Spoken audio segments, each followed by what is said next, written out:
Hello students, आज हम economics class 10th का चैप्टर फर्स्ट डेवलपमेंट का पार्ट 3rd पढ़ेंगे और आज जो है हमारा ये टॉपिक कंप्लीट भी हो जाएगा। तो हमारा जो अगला टॉपिक है, डिफरेंस बताना था यूएनडीपी और वर्ल्ड बैंक के बीच में। यूएनडीपी और वर्ल्ड बैंक के बीच में दोनों ही डेवलपमेंट को मेज़र कर रहे हैं, लेकिन यूएनडीपी डेवलपमेंट को मेज़र करने के लिए 3 इंडिकेटर्स का यूज़ करता है, जो कि हमने लास्ट क्लास में पढ़ भी लिया था। Health, education and income.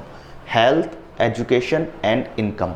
तो यूएनडीपी डेवलपमेंट को मेज़र करने के लिए 3 इंडिकेटर्स का यूज़ करता है, हेल्थ, एजुकेशन एंड इनकम। कहने का मतलब पर कैपिटा इनकम यूज़ करता है, जबकि वर्ल्ड बैंक सिर्फ और सिर्फ इनकम या पर कैपिटा इनकम का यूज़ करता है डेवलपमेंट को मेज़र करने के लिए।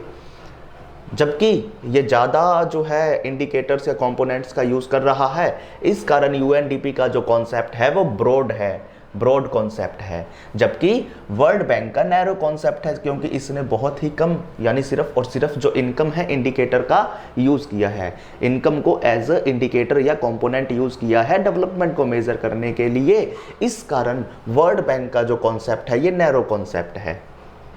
यूएनडीपी हर साल अपनी रिपोर्ट जारी करता है, जिसके अकॉर्डिंग हमने लास्ट क्लास में देख लिया था इंडिया की रैंक कितनी थी।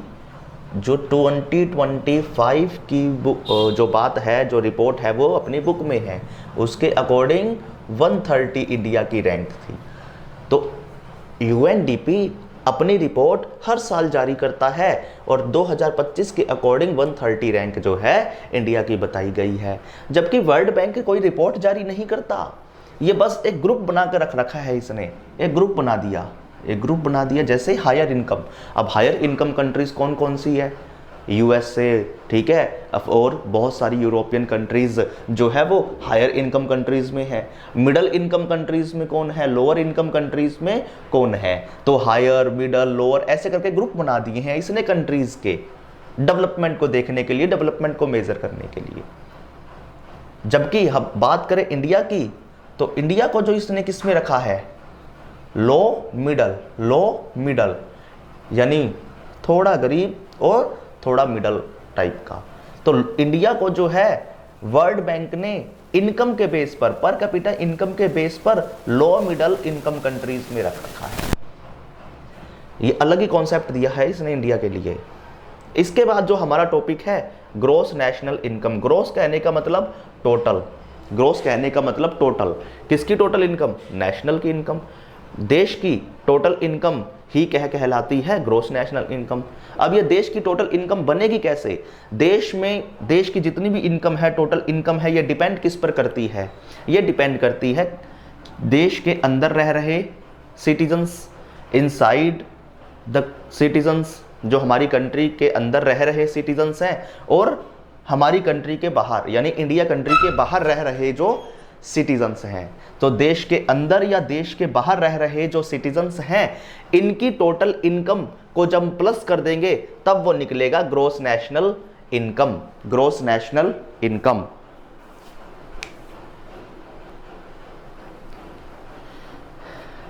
तो ग्रोस नेशनल इनकम हो गया, जिसमें देश के अंदर और देश के बाहर रह रहे सिटीजन्स या जो इंडियंस हैं, इनकी टोटल इनकम ही ग्रोस नेशनल इनकम कहलाएगी। नेक्स्ट टॉपिक है सस्टेनेबिलिटी ऑफ डेवलपमेंट, या हमने ज्योग्राफी में इसको पढ़ रखा है सस्टेनेबल डेवलपमेंट। कहने का मीनिंग क्या था? हम रिसोर्सेज को केयरफुली यूज करें और हमारी फ्यूचर जनरेशंस हैं उनके लिए भी जो है रिसोर्सेज को सेव करें या प्रोटेक्ट या जो है कंजर्व करके रखें। सेव करें या कंजर्व करके रखें हमारी फ्यूचर जनरेशंस के लिए। रिसोर्सेज का जो है जुडिशियली सही तरीके से हम यूज़ करें और अपनी फ्यूचर जनरेशंस के लिए भी रिसोर्सेज को कंजर्व करें, सेव करके रखें। यही है सस्टेनेबल डेवलपमेंट।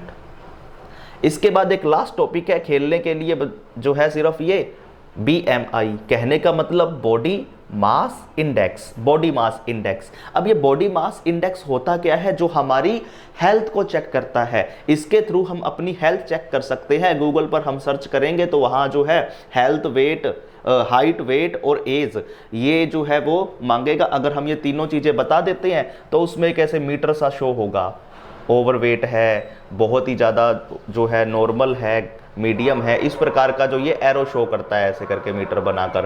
तो जो इंडिकेटर आपका आए, जो भी जो है ये इंडिकेट करेगा, उसके बीच में जो ये एरो ऐसे दिखाने लग जाएगा। अब मैंने अपनी एज ली 162 सेंटीमीटर, वेट ली 72 किलोग्राम, एज ली 27। तो इसने जो ये इंडिकेटर दिखाया, मेरा जो दिखाया इसने ओवरवेट का, यानी कि ओवरवेट दिखाया है इसने मेरा जो है BMI, मेरा बॉडी मास इंडेक्स ओवरवेट आ रहा था। तो बॉडी मास इंडेक्स क्या है? हमारी हेल्थ को चेक करने का एक जो है पैरामीटर है, या जो हम कहें एक टूल है ये। तो यहाँ तक जो है हमारा छोटा सा चैप्टर कंप्लीट हो चुका है। इकोनॉमिक्स सबसे इजी सब्जेक्ट है और टाइम भी कम लगता है इसको पढ़ने में, समझने में, और स्कोरिंग सब्जेक्ट भी है। तो हमने जो है छोटे छोटे 3 पार्ट्स में अपने इस लेक्चर को कंप्लीट कर लिया है, फर्स्ट चैप्टर को कंप्लीट कर लिया है। अगर आपको हमारा प्रयास अच्छा लग रहा हो तो आप चैनल को लाइक और सब्सक्राइब जरूर करें। Thank you.